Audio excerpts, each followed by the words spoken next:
What are we doing here? And where are we gonna go? It's like we just woke up one morning and then it's welcome to the show. Don't ask any questions, just go with the flow. Make as much money as you can and try your best not to get broke. Copy everything you see on the TV, from the hairstyles to the clothes, and don't think too often, just do exactly as you're told. And if you ever get confused, then just turn towards the alcohol. You'll still hear your thoughts, then just turn up the radio as you learn to live a lifestyle of drugs, sex, and rock and roll.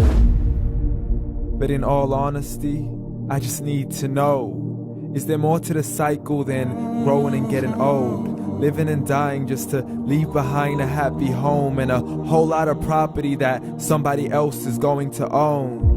I just really need to know before the casket's closed, 'cause I'm not willing to gamble with my soul, nor am I ready to take any chances. These are just simple life questions and I'm just searching for some answers.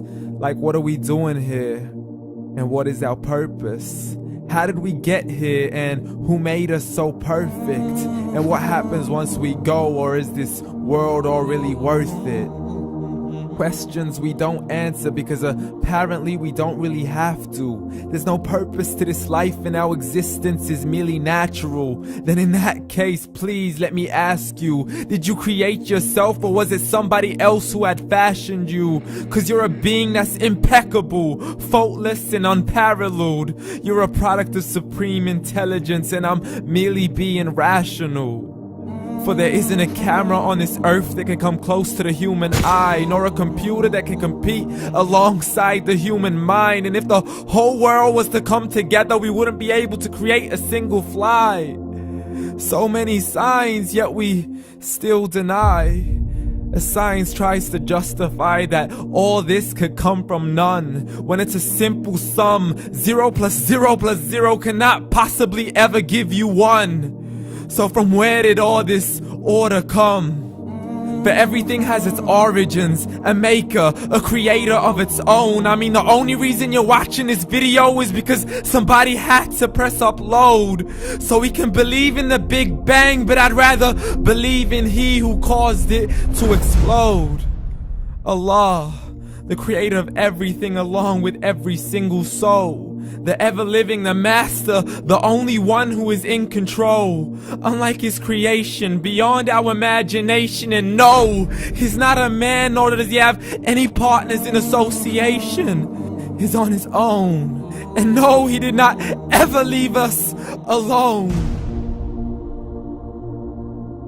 Just like every manufacturer, he left us with an instruction manual.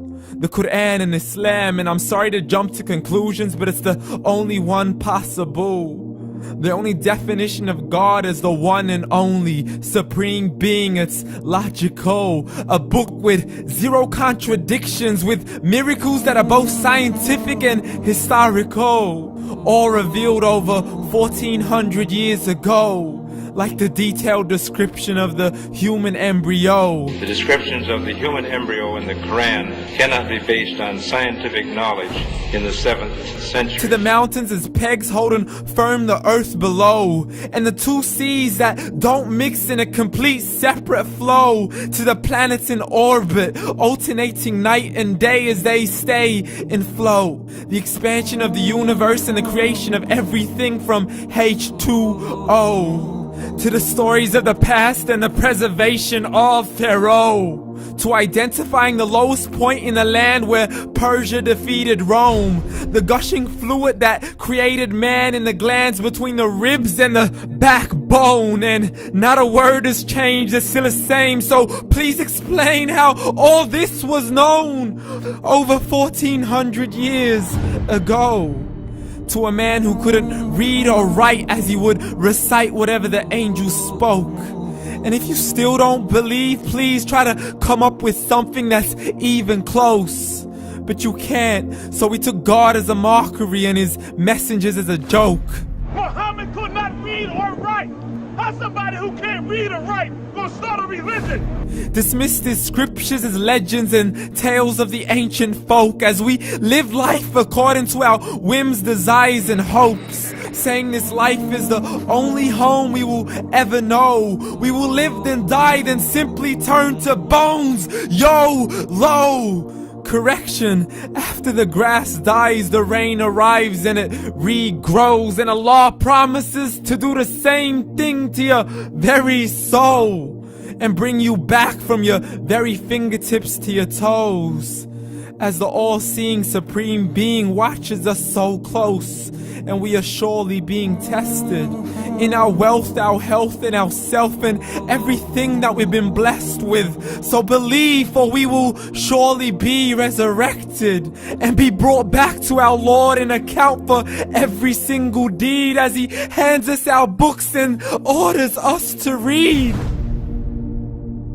From the bad to the good and everything in between. You yourself are sufficient for your own accountability, so don't be mad at me. You are the one who thought He wouldn't come back to me. I gave you a whole life long to search after me, but you were busy in all that which was temporary. So read, and glad tidings to all those who believed. And if you disbelieve, read. And don't let that day be the first day you find out what your life really means. Read.